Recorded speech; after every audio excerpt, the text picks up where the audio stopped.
Então, pessoal, todos bem? Sejam todos novamente bem-vindos, bem-vindos ao YouTube, bem-vindos ao meu canal. Eu sou o professor Birajara Casado, você está na maior sala de aula que prepara para os concursos da advocacia pública. Seja muito bem-vindo, seja muito bem-vinda. Hoje eu quero tratar contigo um tema com repercussão no Supremo Tribunal Federal, com fixação de tese, que diz respeito diretamente à Advocacia Geral da União, diz respeito diretamente aos advogados da União, diz respeito diretamente aos procuradores da Fazenda Nacional. Se você tem interesse na feitura dos próximos concursos da Advocacia Geral da União, precisa ficar ligado justamente ao que decidiu o Supremo no recurso extraordinário 929.886. O tema é AGU e férias de 60 dias. Embora possa parecer um tema interna corporis, como ele diz respeito efetivamente aos procuradores da Advocacia Geral da União, mais especificamente os advogados da União e os procuradores da Fazenda Nacional, eu penso que você precisa ter muito cuidado com o tema para o enfrentamento das próximas provas.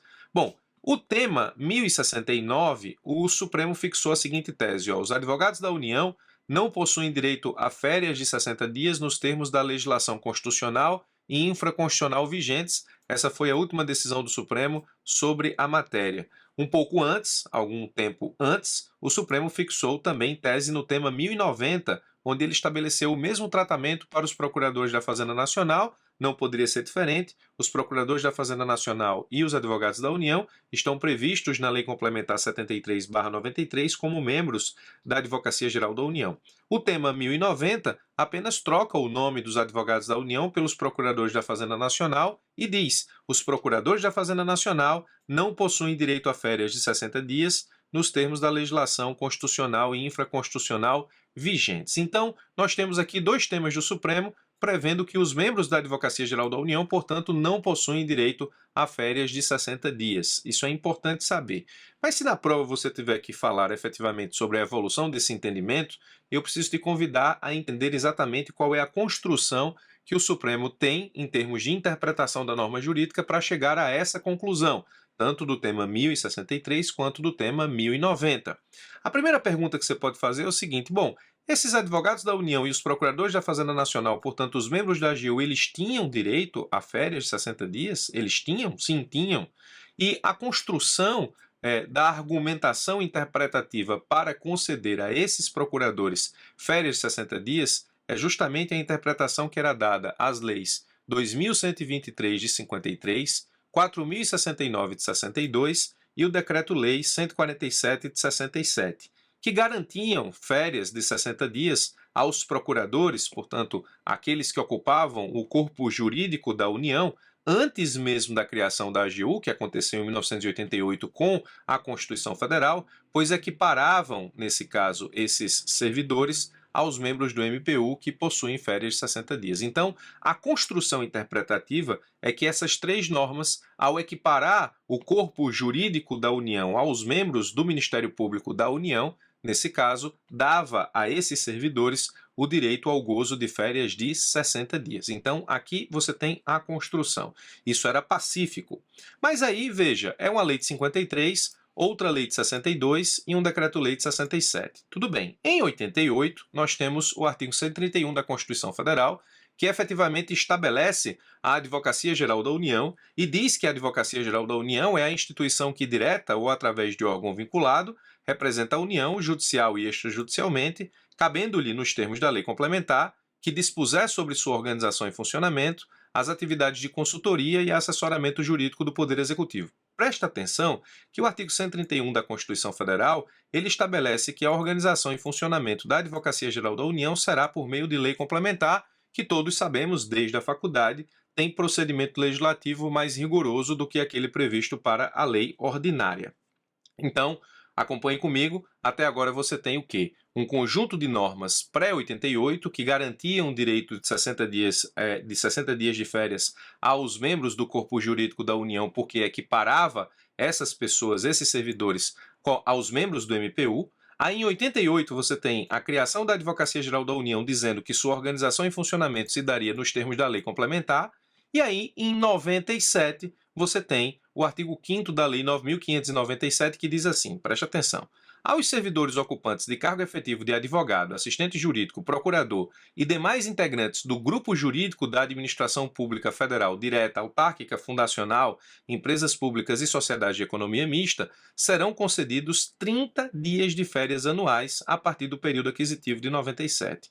Perceba que essa lei aqui, 9.597 e 97, ela revoga aquilo que foi estabelecido nesse conjunto de normas que equiparavam os membros do Corpo Jurídico da União aos membros do Ministério Público da União e, portanto, com férias de 60 dias.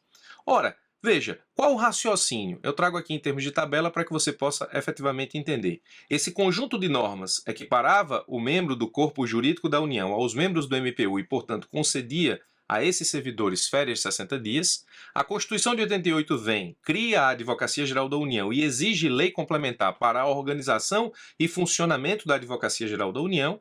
Então, a Lei 9.597, que é lei ordinária, ao estabelecer férias de 30 dias para os advogados, assistentes jurídicos, procuradores e membros do corpo jurídico da União, seria, portanto, inconstitucional, porque você teria que, nesse caso, ter lei complementar para essa alteração. Qual o raciocínio? O raciocínio seria o seguinte, essas normas teriam sido recepcionadas pela Constituição com status de lei complementar e só poderiam ser revogadas por lei complementar, não poderiam ser alteradas por lei ordinária. Portanto, a Lei 9.597/97 seria inconstitucional ao retirar as férias de 60 dias do corpo jurídico da União para, nesse caso, baixá-las para 30 dias, porque esse raciocínio exigiria a lei complementar do artigo 131 da Constituição Federal, que estabelece, portanto, esse tipo de norma para dispor sobre organização e funcionamento da Advocacia Geral da União.